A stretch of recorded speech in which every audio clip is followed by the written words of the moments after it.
Yun po sa ating lahat guys. Ayan po guys, mga hinugan na po yung aming mulberry. Ayan.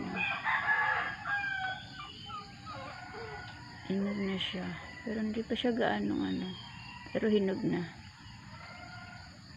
Pupunta pa ako dito.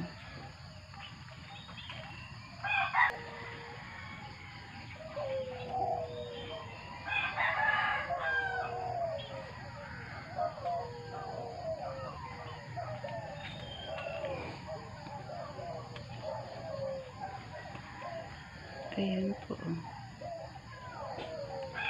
Paingay ng mga aso. Alulong ng alulong.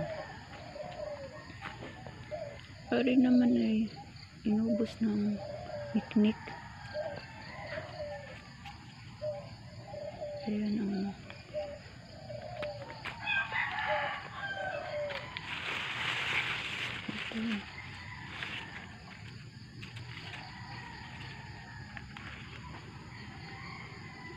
Ayun po guys ang mulberry.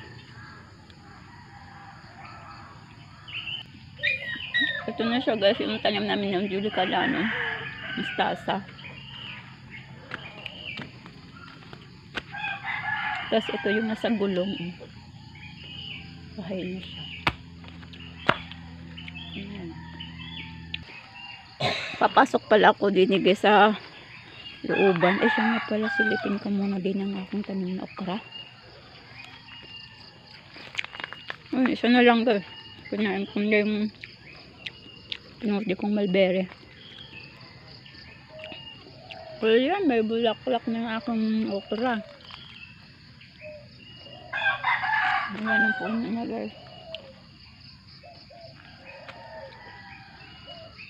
May bulaklak na.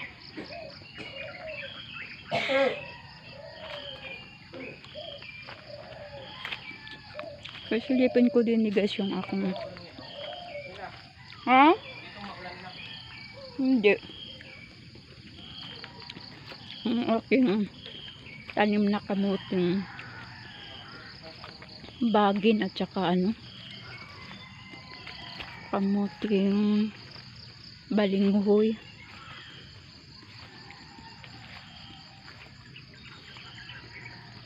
Napakasukal na ng paligid guys. Ang bilis yung damo gawa ng naulan-ulan na.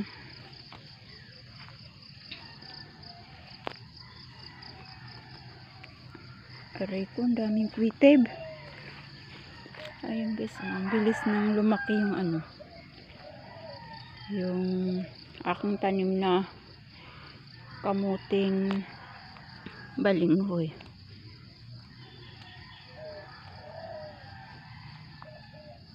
Tapos yung kamuting bagin ko guys, ayun ang malago na. Hindi ko lang alam kung ay may laman na kaya o wala pa.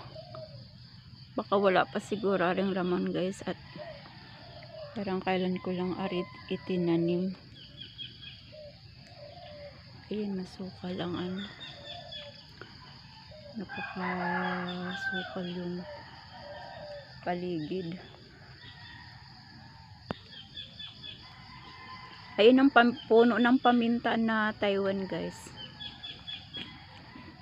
Ito yung dahon na ito.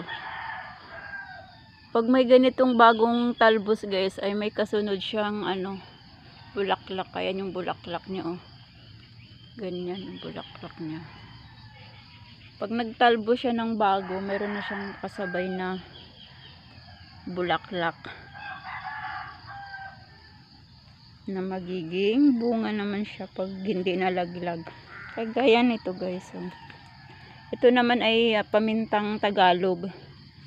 Tingnan nyo. Paglabas ng talbos, kasabay na yung yung kanyang bulaklak.